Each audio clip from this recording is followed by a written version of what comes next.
Live from Kenya's capital, Nairobi, 4 days into 2024. I trust your new year is treating you well thus far. Good evening and welcome to this edition of the Daily Report right here on TV47, your home of untold stories. We have a lot lined up for you, but first, the highlights.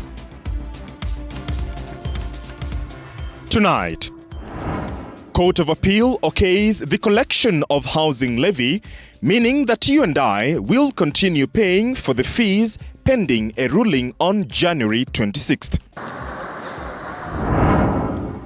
Move by President William Ruto and his allies to sustain attacks against perceived corrupt judicial officials met with more criticism.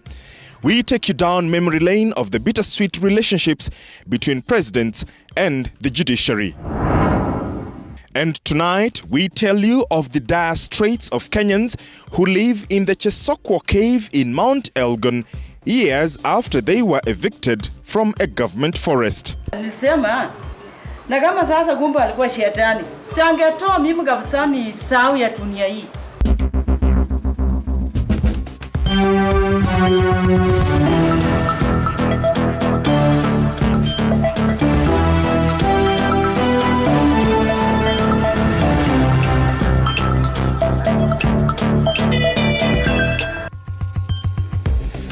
We thank you for choosing TV47 to inform you. My name is George Maringa. Our sign language interpreter at the bottom end of your screen is Catherine Simaloy. Let's get this show on the road, shall we? And tonight, the Court of Appeal has okayed the continued deductions of the housing levy, although for this month.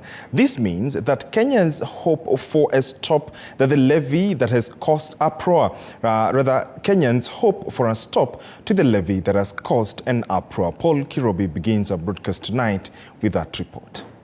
You and I will continue to contribute the 1.5% housing levy to finance the government's housing project, albeit for this month, after the Court of Appeal okayed the deductions. The Court of Appeal on Thursday, led by Justice Lydia Chode and two other judges, Mwaniki Gashoka and Justice John Mativo, made a decision to maintain the status quo until the final ruling is made come 26th of January.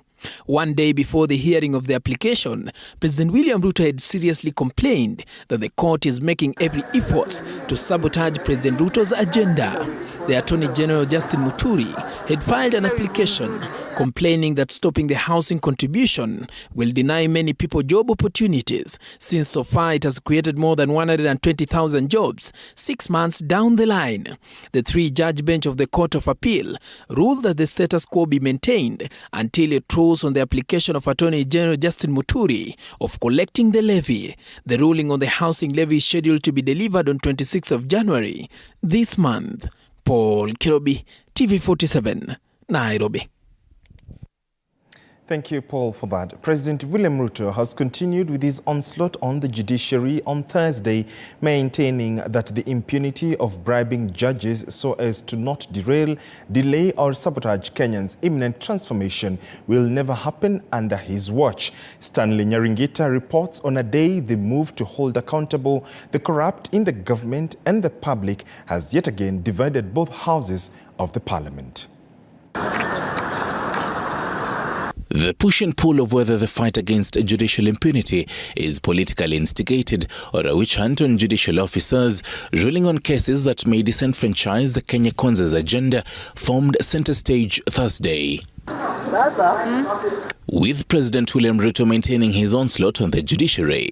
On his X page, the head of state maintained he will root out the corrupt in the judicial arm of the government. This has so far attracted sharp criticism from the legal fraternity as well as the opposition.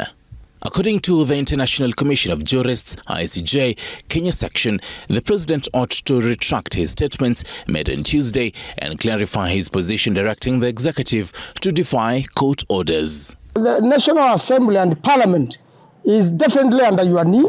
It cannot breathe, cannot act independently. Now you have attacked the judiciary. You want to put them under your knee so that they cannot also breathe.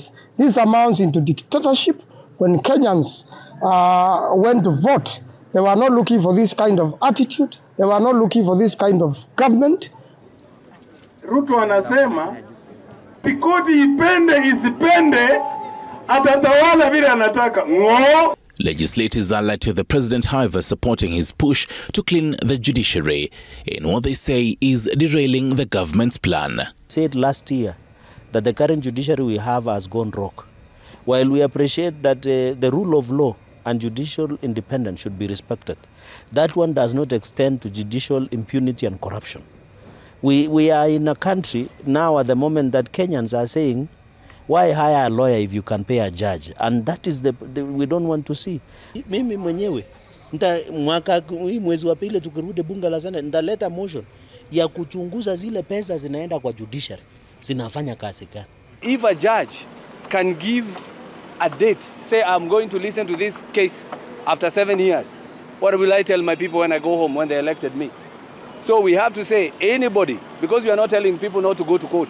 But if you go to court to challenge anything that emanates from parliament, anything that emanates from the national government, it must be taken to the policy court.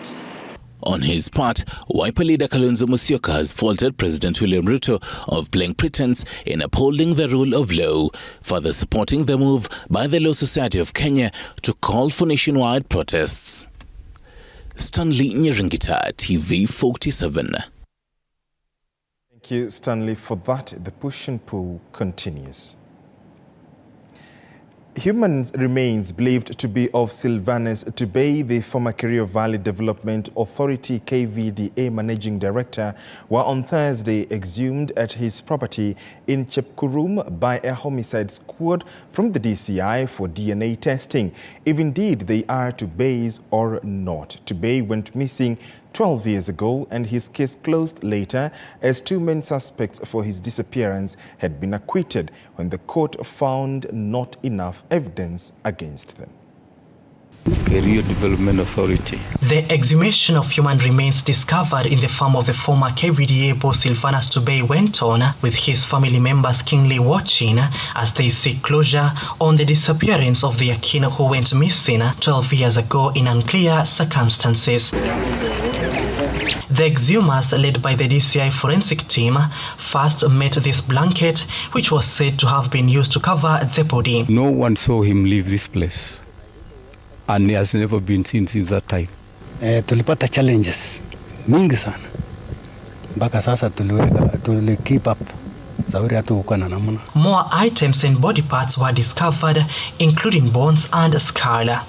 The discovery of the suspected body remains of the former Kerio Valley Development Authority Managing Director Sylvanus Tubey is reported to have been discovered by children who had gone to collect firewood within his farm in Chepkurumam over the weekend when they saw a buried blanket with human remains and raised an alarm. And now we are going for the process to take those remains and go and do further investigation.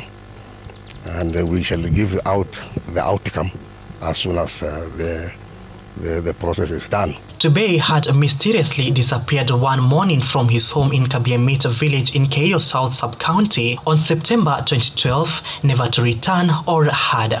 A court order to exhume the remains had therefore been issued by the Iten Magistrate Court, where upon the retrieval of the bones, officers from the Directorate of Criminal Investigation Homicide Squad would present them for DNA testing to confirm whether it matches that of Tubey and establish the circumstances under which he lost his life. I'm appealing to members of the public around here to cooperate with the police as they have done before. Give us any other information maybe they could have pertaining to the lost person, because up to now we cannot declare that these remains are for Sylvanus. The former KVDA Managing Director oversaw the construction of the multi-billion-dollar Takwel Dam, in which KVDA was the implementing agent, and the construction of the corporation KVDA 14-story towering headquarters in Eldoret. His family had been questioned, with one of his two wives arrested, along another suspect, after being found in possession of Tubey's phone. Akaletwa Iten akafungwa mwaka 4. Baada ya mwaka 4 akawachiliwa. The charges against them had later been acquitted after no evidence was found to prove them guilty. The family members of late Sylvanus, led by the brother Alexander Tubei, has asked the government to speed up the DNA testing and findings to enable them find truth and justice at least 12 years later. In an event where the DNA test proved the remains to be that of late Tubei, the case would have new developments. Paul Munio, TV47. Thank you, Muniu, for that, and we look forward to seeing how that case turns out.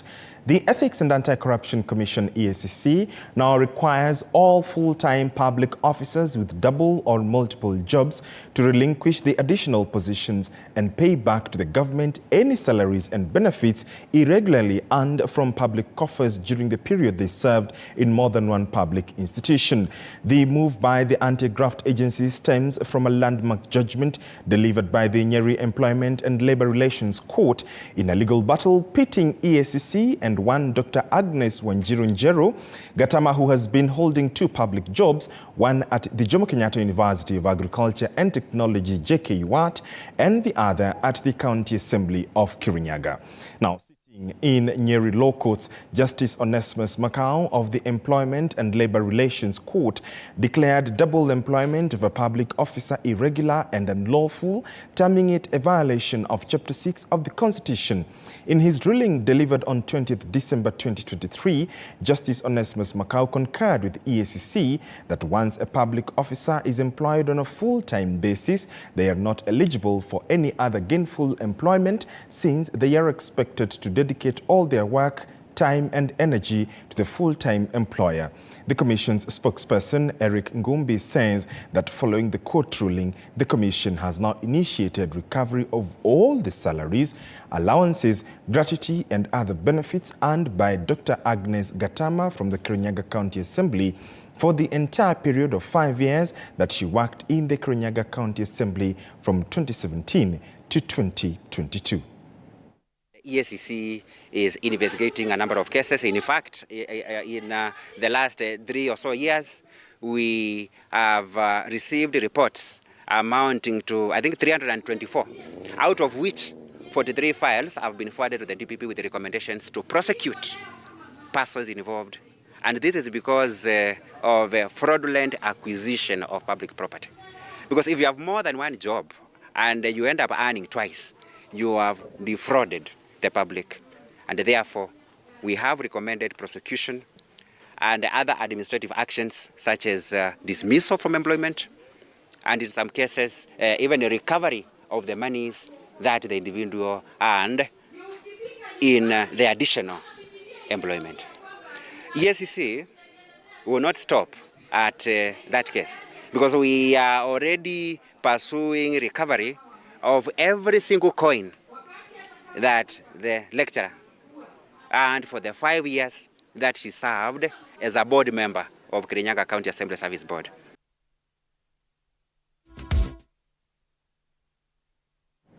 Now, a day after a video of a woman allegedly harassing a healthcare worker at Port Victoria Hospital in Busia County went viral online, Health CS Susan Nakumincha now said that a number of health workers are facing violence, both physical and emotional. While condemning the incident, Nakumincha called for mutually respectful engagements between the members of the public and healthcare givers. Both the woman and the healthcare worker are yet to give their side of the story. Vera Alberta with the details. Two individuals are seen in this undated clip that surfaced online. They seem agitated as the woman shouts at the nurse and then threatens to call someone named Ababu. The viral video has not only drawn the attention of Kenyans online, but that of various health sector stakeholders as well, among them Kenya Medical Practitioners, Pharmacists and Dentists Union KMPDU, who have condemned the incident. In a post on social media, KMPDU Secretary General Dr. Davji Atela said the safety of health workers is threatened, adding that politicians and their cronies should cease from threatening healthcare workers at their places of work. They also demand the arrest of assailants, enhancement of security surveillance, intervention protocols, provision of armed security personnel in health facilities, and have petitioned the Senate to enact Occupational Safety and Health Act in health facilities. Kenya Union of Clinical Officers also reacted to the incident, saying that the 2 suspects should be arrested and face the law. Health CS Susan Akumisha, who caught wind of the incident, has also said that 49.9% of healthcare workers reported experiencing violence, particularly physical and emotional violence at the workplace, adding that anyone found guilty of assaulting healthcare workers will face the full wrath of the law. I want to thank the nurse that she was composed. She took her time, just expressed herself, and she did not take any adverse reaction. But I'm calling upon my colleague in Interior that we must identify that person and let them face the full force of the law. Because as they did that, this nurse ought to have been serving other patients. But now they hampered the nurse from serving. So we are not going to allow it to happen. I'm going to be the advocate of health workers. The Nairobi Women's Hospital College management has also confirmed that the lady in the said video is a student enrolled in the theatre technology program awaiting graduation. They have added that an investigation has been launched to gather relevant information, after which action will be taken in accordance with the institution's policies and procedure. Vera Alberta, TV47, Nairobi.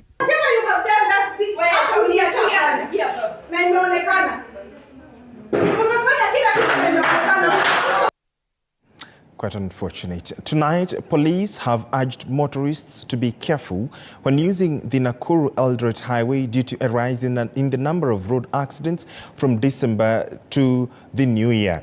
This is after 5 people lost their lives at Mlango Tatu area in Timboroa early Thursday morning after a probox lost control and leading to the deadly accident that involved 3 other vehicles, 2 buses and a lorry. 3 people died on the spot and 2 more were injured. 12 people have died on the highway since December, according to police. Families who had lost their loved ones were searching for their next of kin at Eldama Sub-County Referral Hospital.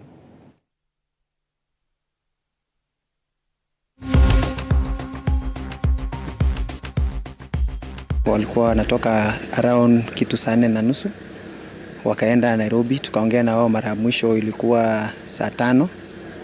From hapo sikuwasilishana nao tena. The last call nilipata ilikuwa asubuhi kutoka kwa sister yake mkubwa, ananiambia kuna accident ilifanyika. That shocked me na sina mengi la kusema, lakini naambia tu madriver tafadhali mkuwe cautious mkitravel usiku. Kwa serikali siwezi sema kitu kwa serikali kwa sababu mimi sina hata kitu ya kuambia watu. We sent 2 ambulances and on reaching there were injured travelers. 3 were taken to Moi referral because they had severe injuries that needed attention of a higher facility. From Makutano to Timboroa, so far I've had accidents that have led to over 12 fatalities, not mentioning the serious injuries. Now, members of the National Assembly and Senate, led by Senator Karungo Wavangwa, have paid a visit to the Ruiru Kings Boma Affordable Housing Project to assess its progress, where they have addressed the pressing issue of the housing levy. While Kenyans continue paying the housing fund levy as ruled by the Court of Appeal, members of parliament allied to the Kenya Kwanza regime, led by Karungo Wavangwa, made a visit in one of the projects, which is located in Ruiru Kings Boma, where the construction of the project is ongoing. Because if you can stop such a project just because one person goes to court and says that he's aggrieved by what is happening, and you issue a court order to stop such a project. Did you listen to Bamamboga here, who is selling food to these people, 1,000 people? Did you listen to the people who have been employed here, who will have now money to take their kids to school in January? The leaders used the opportunity to address the judicial system in the attempt to stop the project. According to the senator, the action to stop the project will cripple the promise of giving Kenyans a better life. Same people have some money to pay their rent, yet you stop such a government project that we told the people that once you elect us, we are going to give you affordable housing, we are going to give you universal health. Or we are telling the judiciary, do not be used by a few individuals by stopping public development or by stopping development that is taken by the government. Thangwa also hinted that he has submitted a proposal in the Senate for creation of policy courts to listen to cases against government policies. That we are going to amend the JSC Act so that we can introduce what we call policy courts. Just like we have the commercial courts, just like we have the employment courts. Any issue that emanates from the government, that anybody wants to take it to court, it should not just go to any court. It should go to a policy court. Alice Wahome has asserted that the Kenya Kwanza government is steadfast at protecting both private and public land. Hence, they will not allow any fraud games in acquisition of land. Na ni lazima tuchunge na tulinde wenye mashamba, si hii ya Ruiru peke yake, wale wamenunua na wenye mashamba kila pahali Kenya, vile vile tukichunga mashamba ambaye ni mali ya umma. For TV47, I am Natasha Wairimo. Natasha, for that. Now, a section of Boda Boda operators have sued the Kenya Kwanza government for allegedly leaving them out of government plans. In the application made at the Milimani Law Courts, the operators state that the government's narrative that the structures of the current political government is comprised of the Boda Boda and Mamamboga is false and untrue and causes psychological trauma. And as Grace Kuria Kanja now tells us, they are also seeking compensation. Serikali ya 2022 itaundwa na mahasla. Hawa mama mboga hawa, watu ya boda boda hawa. That was in July 2021. Anyone living in Kenya knows for a fact that that statement has been made over and over again. Serikali itaundwa na mamamboga na watu wa boda boda. So listen, some boda boda operators have spoken and they are disgruntled. In the court papers submitted at the Milimani Law Courts, they lament that the UDA party and other respondents during the 2022 general elections ran a campaign that was majorly centered around the empowerment and uplifting of the lives of the persons engaged in Boda Boda and Mamamboga business as a means of earning a living in the Republic of Kenya. Linda Jamii has sued the Kenya Kwanza administration for using the goodwill of Mamamboga and Boda Boda without permission for political gain. They further state that the government has, since the conclusion of the said 9th August 2022 general elections, peddled the narrative that the structures of the current political government is comprised of the Boda Boda and Mamamboga, while in fact the same is utterly false and untrue. According to the Boda Boda operators, the said utterances have exposed the persons relying on a Boda Boda and Mamamboga business as a means of earning a living and to fend for themselves to stereotyping owing to the undeniable fact of the current government's inability to bring down the runaway cost of living bedeviling the country. Further adding that utterances that the current executive arm of the government of Kenya is comprised of the Boda Boda and Mamamboga subject the persons engaged in Boda Boda and Mamamboga business to psychological trauma owing to the reduction in their source of income by hostility of the Kenyan people who are clearly dissatisfied with the government's inability to bring down the cost of living. We are asking the following. The court should declare that Kenya Kwanza administration, their employees and everybody else should not use the term Boda Boda and Mamamboga without permission until this case is heard undetermined.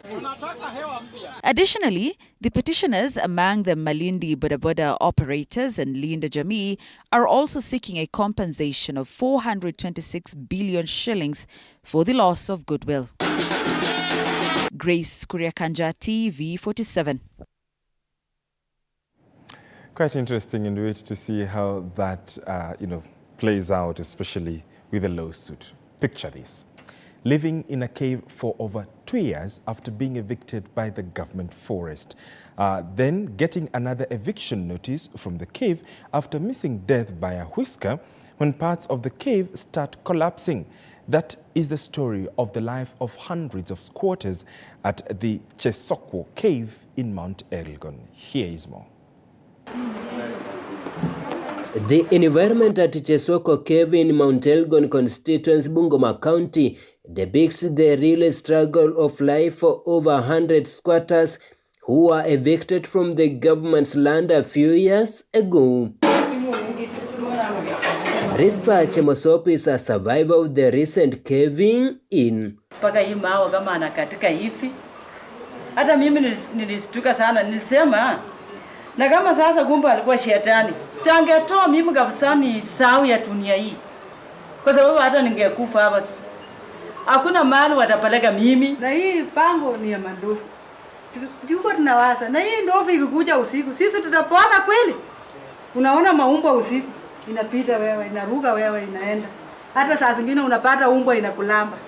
Sisi kupatikana hapa tulikosa mahali tunaenda. Jacob Kimtai, the chairman of the squatters, says that the situation is getting out of control as they do not know if their children will be able to resume school in the coming week. Serikali yetu kuu, pia county government, waweze kuangalia mambo haya na waweze kutusaidia ili jameni siku moja hawa nayo waweze kukaa kama watu wengine.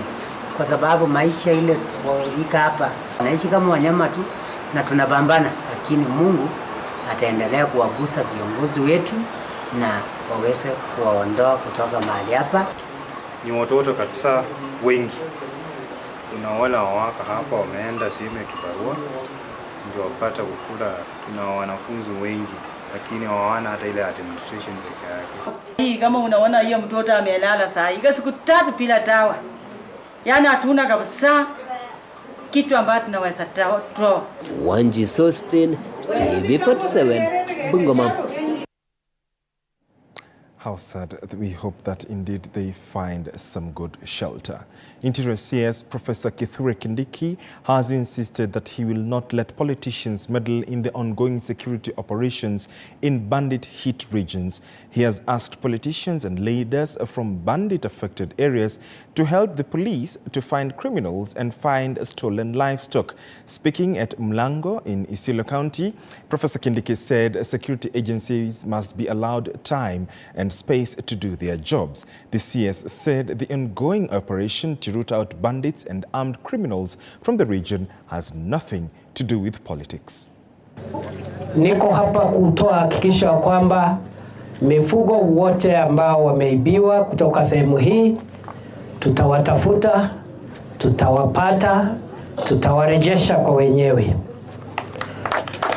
Na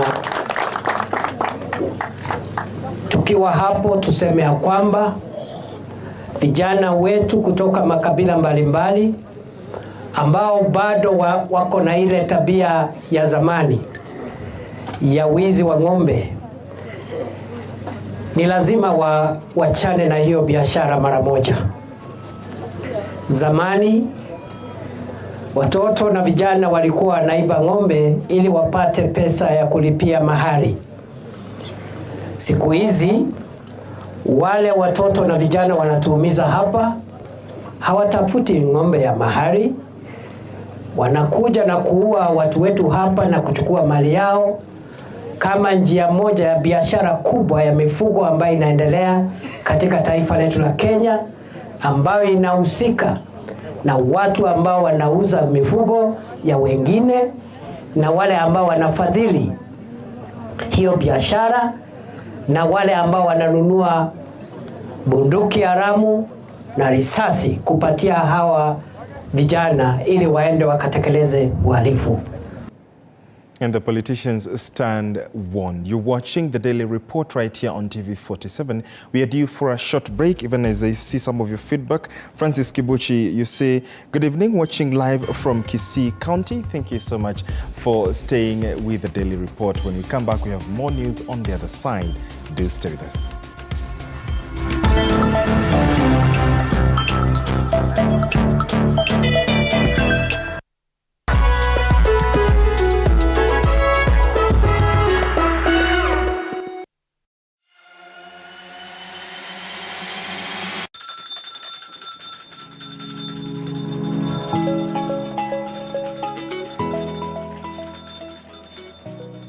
Wanasema wasemao kuwa elimu ni bahari haishi kwa kuchotwa.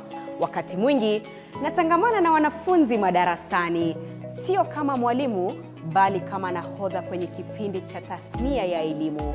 Na iwapo utanikosa madarasani, basi utanipata nyanjani nikisaka habari zenye usawa, ufasaha na ukweli.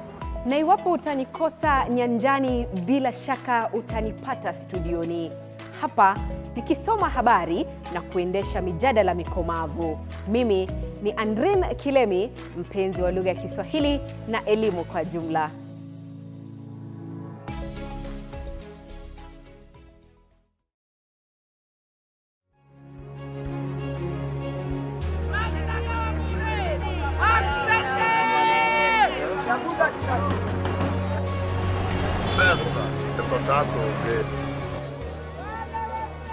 They say money makes the world go round. So let's slow things down a bit. Put things in perspective. From the markets to the streets to the stocks, we make the complex comprehensible. Join me, Hibak Said, on TV47 Business News for market insights like never before.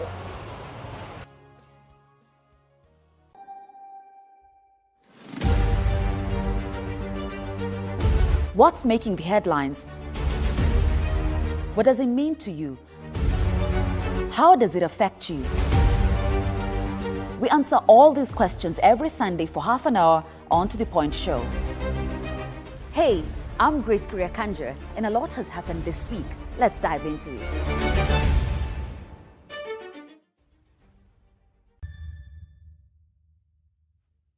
The news that matters the most is the one that hits close to home. When disasters strike, we are there to inform you. When the bullets are flying, we tell you who's shooting and why. Reporting on your victories, your health, your money, your security, your past, present, and future. We are interested in telling the stories of creativity, hard work, and resilience that you are known for. That is our job. This is my job. My name is Victor Muyakane, and it's my honor to bring you this news this way every Thursday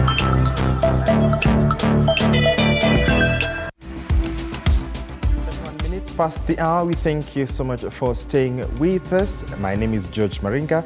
Catherine Simaloy is still with me on sign language interpretation. And the news continues where a family in Uhumo village, West Ugenya in Siaya County is seeking justice after a police vehicle hit their son during an auction of the family's 3 cows, which the deceased was opposed to. According to the deceased father, Boniface Opondo, his son, Austin Othiambo, met his death after he took photos of the police taking their cows, claiming they had no auction order. The family and the area MCA, Odwor Odongo, now want the government to help them get justice for their son. Siaya County Commander Cleti Kimayo, while confirming the incident, said there were conflicting reports on what caused Austin's death, saying the report he got from Kuala police station was that the deceased jumped from the police vehicle. Askari mmoja alisika mkono yake na gari inakimbia. Wakipita gate kidogo, driver akakamata brake emergency brake. Wakawaachilia huyo kijana akaanguka chini. Mguu ya gari ya nyuma ikamkanyaga. Hiyo ndio imeleta kifo yake. Na hakuna mfurugano yoyote yenye alileta nao kama vita vujo yoyote. Alikuwa anataka tu ukweli uonekane. Nilifika hosi Ratado, si kupata daktari yoyote. Sasa tunaelekea Ukwala. Tu kufika Ukwala kwa hosi, amekufia kwa njia. Hosi tulifika kama amesha kufa. Hapo naomba serikali muangalie, msifinye hiyo maneno. Nataka tu nipate haki ya mtoto yangu. Hata nikizika mtoto na nimesajua haki ya mtoto yangu. We want justice and let justice prevail. Our brother was killed by the police officers. Not anybody, the police officers. And these police officers, there are about 4 or 5 there. We saw them with their guns. And these goons that were brought by these auctioneers, let these goons be known. We want to know these goons. Who are they? Are they employed by this auctioneers company? The family members who are present during that incident, they are recording their statements today, and a file will be compiled. And as we wait for the postmortem report, which will be part of that inquiry file, we shall know the truth concerning the incident. The cause of the death, whether the police vehicle ran over this person or not, that will be the position. And I assure the members of the public and even the family members of that deceased that the truth shall be revealed, and we shall do our investigation objectively without favoring anybody. If the police will be liable to any criminality. How sad. Tea farmers now have a reason to smile after the Kenya Tea Development Agency KTDA announced an increase in monthly payments. KTDA National Chairman Enos Njero has said that starting the 5th of January this year, tea farmers are set to receive an increase of between 1 and 4 shillings per kilogram. Njero said the increase is to cushion tea farmers who are struggling due to economic hard times and high cost of living. He says that factories in Kirinyaga, Embu, Nyeri, Kiambu will now pay farmers each 25 shillings per kilogram, up from 21 shillings, while factories in the West Rift will pay farmers each 23 shillings, up from 21 shillings. While giving his New Year message to farmers, the national chairman said that monthly payments will continue to go up with a host of factories embracing diversification and value addition, which will fetch more money to farmers. Njero said that factories have started processing of orthodox tea, which has more returns compared to ATC tea in the international markets. Ningetaka kusema ya kwamba kati ya zile njia mbadala ambazo tunatarajia kuchukua ama kuangalia ndio kuongezea mapato kwa mkulima, mojawapo ni variation, na most of our factory directors wamechukulia haya mambo na wakaipea kipaumbele kuona ya kwamba most of the factories wako na value addition. Na mojawapo tumeonelea most of the factory wana install orthodox machine ambazo tumeona na pia watu wengine witness during the previous years bonus payment. Zile factories zilikuwa na orthodox lines, wameuza ama wamelipa wakulima wao pesa mzuri. Economy imekuwa ngumu kiasi na wakulima wengi hawajaweza kuwa wakiwekelea sahani ya chakula kwa meza, sababu hali imekuwa ngumu. Na kwa hilo tulionelea ya kwamba na wakurugenzi wengine wa factory tuangalie vile tunaweza angalia mkulima akaweza kupata ongezeko la pesa yake ambayo anapata kwa mwezi, na nihakikishie wakulima wiki hii wakulima watapata pesa ya mwezi ikiwa na ongezeko la kati ya shilingi 1 na shilingi 4. Na kati ya zones ambazo zimeapprove kulipa mkulima na shilingi 25 kwa mwezi, mojawapo ni hii ya Embu. Ya pili ni Kirinyaga.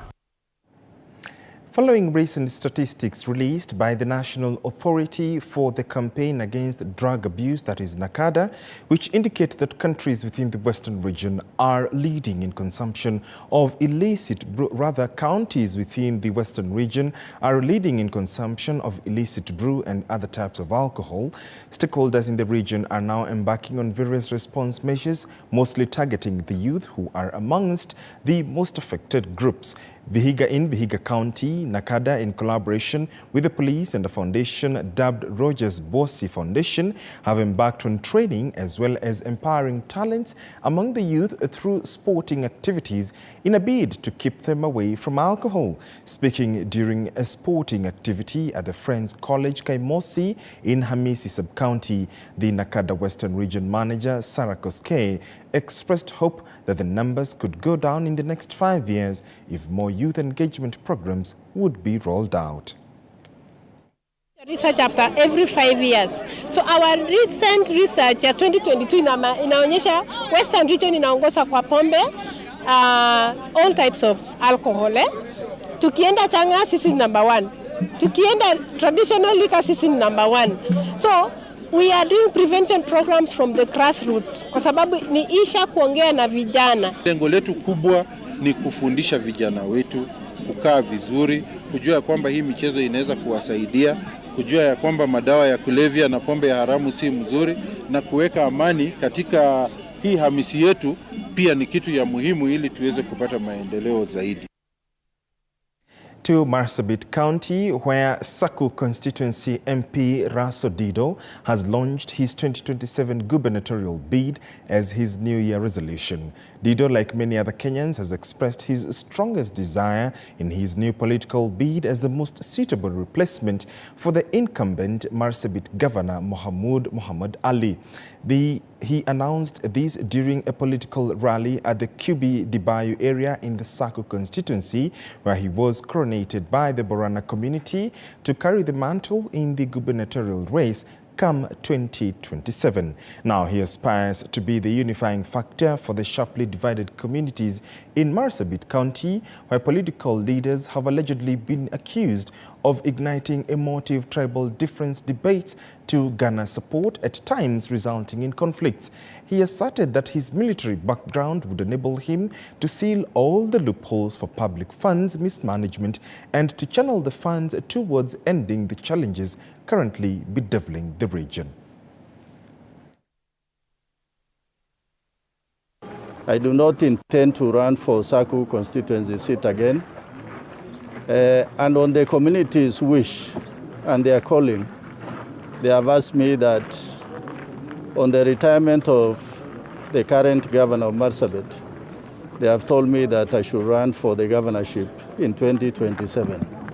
I think the pillar of my campaign, my manifesto, and my leadership will be based on peace, so that we'll be able to achieve development, and also to make sure that all communities of Marsabit are united under one leadership and one umbrella and one government. More importantly, the communities of Marsabit are fragmented. We live as different communities. It is time now we must pull all these communities together. We must avoid divisive politics that has divided us for too long. So there are many things that I'm thinking about. At the right time, I'll be able to provide my manifesto, to be able to tell my story, and also sell the right product to the people of Marsabit for them to consider me for that leadership. The Embu law courts have set aside special rooms where all matters touching on children will be heard in a child-friendly environment.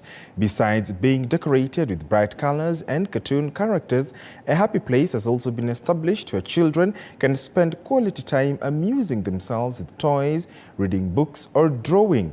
The place will also have quality sanitary facilities and other amenities for the comfort of the children, as well as a separate interview room.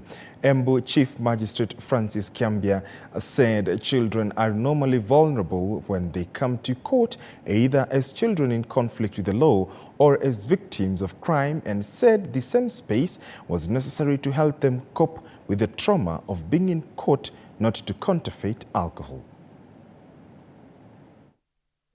This perhaps is the best New Year gift for our children in Embu County. It has been our dream that we can have a room or a courtroom that is friendly to children. So that matters that pertaining children are handled in a child-friendly way as provided in the Children's Act number 29 of 2022. Therefore, let me say we are really thankful that this dream has become a reality, courtesy of Lumos Foundation, help us to brand the room, and the courtesy of the Embu Law Courts for providing us with a space to do that.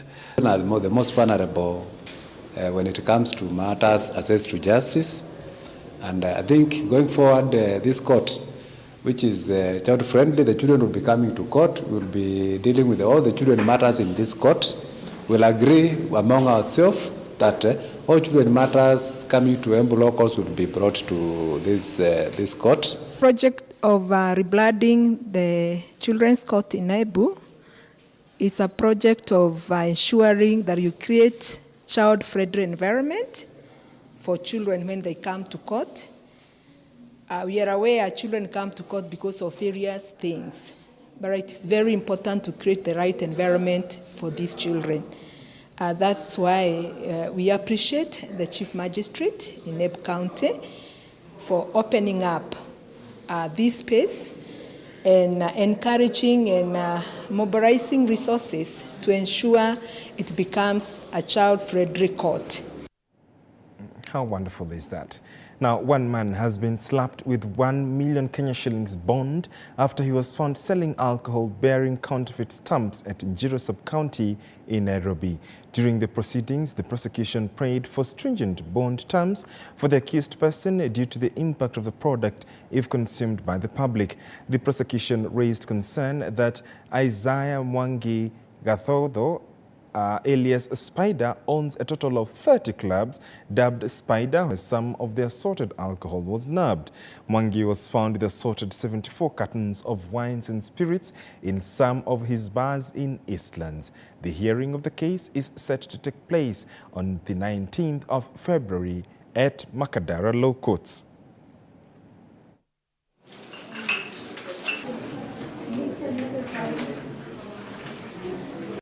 He successfully managed to sell them, they would pose a great risk to members of the public. Also, Your Honor, we would like the court to note that the accused person owns almost 30 clubs. These exhibits were found from different clubs within Njiro County, Sub-County, exposing members of the public to great risk. Zile bar mimi nimeo 7 bars. Otherwise 4 bars. Imeachiliwa na bond ya shilingi milioni 1. Kesi yake itasikizwa mwezi wa 2 tarehe 19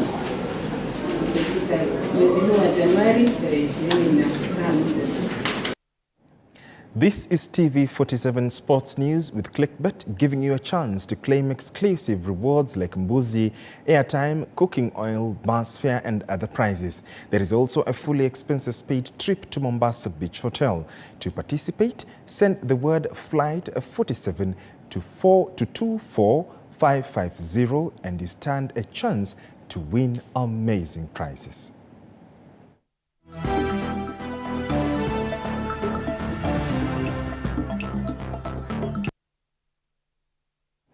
To cricket matters now. Retired Kenyan cricketers will face off this coming Sunday in a Kenyan T20 match scheduled to take place at the Sink Union Club in Nairobi. The two teams, red and green, will be captained by 52-year-old Steve Tikolo, who busted onto the scene in the late 1990s, and 60-year-old Asif Karim, who was crowned the man of the match in Kenya's 5-wicket loss to Australia in the 2003 World Cup that was co-hosted by South Africa, Zimbabwe and Kenya. The two teams, red and white, will comprise 15 players each, and the team manager, speaking during the tournament, Asif Karim, stated the importance of the tournament, stating that it is great to bring back the past cricketers together, as some of them have not met for a very long time, and he is looking forward to meeting former colleagues and teammates, playing with them, chatting and seeing what comes out of it, as they will storm ideas and see how to promote the sport in the country, as cricket is on a free fall. And for me, it's a very good initiative that people are thinking about our game. It does hurt to see that we're no longer part of the elite group in the cricket world. And again, I'm saying it's a good initiative for us to come together on Sunday, play a friendly game, and then sit and put our heads together and see how we can take the game forward again. To be honest with you, I'm a bit rusty, but then again, it's in the blood. It's like cycling. You can never forget. Obviously, I'll give it my best. We're all age mates, so it's not like anybody's going to do anything spectacular, but we are here to enjoy ourselves, and it's also a good thing that we are all coming together after such a long time. This will help the younger generation come out of other things, because everything nowadays is gadgets, gadgets, gadgets. So I think it's a brilliant platform, and I think people should come out in large numbers to support this noble initiative. Looks like it's going to be a wonderful reunion. Behonye FC are the champions of the 5th edition of the Collins Lusweti Super Cup football tournament after they registered a 1-0 win against Nakwangwa Rangers in the finals played at the Behonye School Field in Kiminini Ward, Trans Nzoia County. The tournament brought together 8 clubs, which consisted of under 19-year players. Speaking after the award ceremony, the tournament founder Collins Lusweti says the main objective not only to nurture talents but market them to the outside world by offering the talented players scholarships, and they aim to curb cases of drug abuse in the Kiminini area.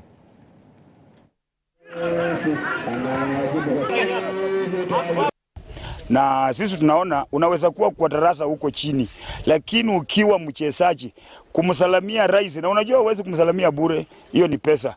Utalindwa vizuri, utalinda wazazi, utasomesha wenzako, na watoto kama hawa sasa wenye wanacheza hawa hata kuwa na nafasi ya kuenda kufanya maajabu nyumbani ama kukosea mtu, maana akitoka hapa amechoka, kazi yake ni kuenda kuoka, kuenda kufanya nini, kukula vizuri na halale, na hata ingia kwa maneno mapaya. Ili na wahimiza vijana, ukiwa na talent ya kucheza, weka bidii. Hata ukiwa umelemewa mahali, omba msaada, tununue msikiti, tufanye nini. Now, Spanish title challengers Girona snatched a remarkable 4-3 victory over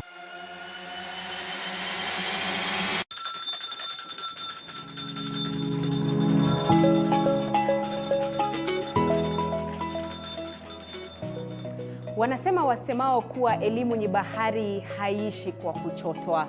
Wakati mwingi natangamana na wanafunzi madarasani, sio kama mwalimu bali kama nahodha kwenye kipindi cha tasnia ya elimu.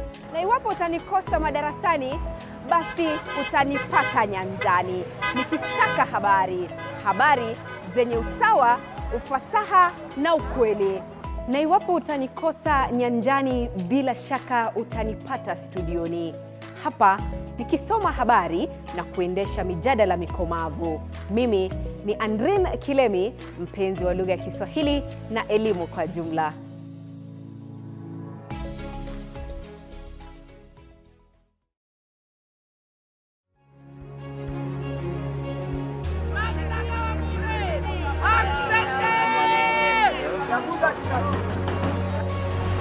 Best.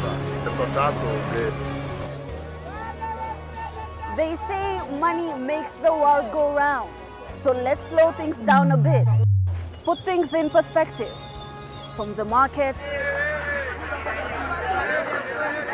to the streets to the stocks, we make the complex comprehensible. Join me, Hibak Said, on TV47 Business News for market insights like never before.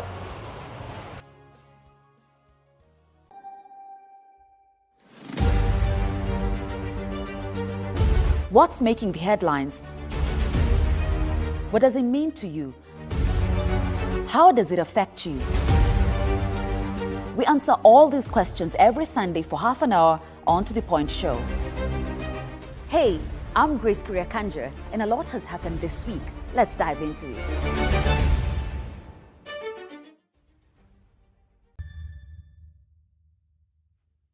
The news that matters the most is the one that hits close to home.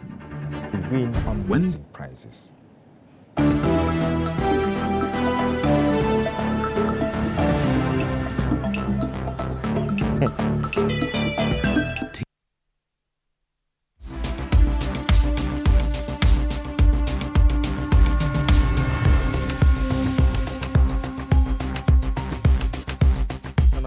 Line, I see quite an interesting question here. You didn't say who your name is, but you said you asked that is the end. Indeed, yes, that is the end of the news tonight. We thank you for watching the Daily Report and as well for your feedback across our social media platforms and our SMS line. My name is George Maringa. As a language interpreter has been Catherine Simaloy. We want to wish you a wonderful night on behalf of the entire crew that made this a success. As always, stay safe and be kind to one another.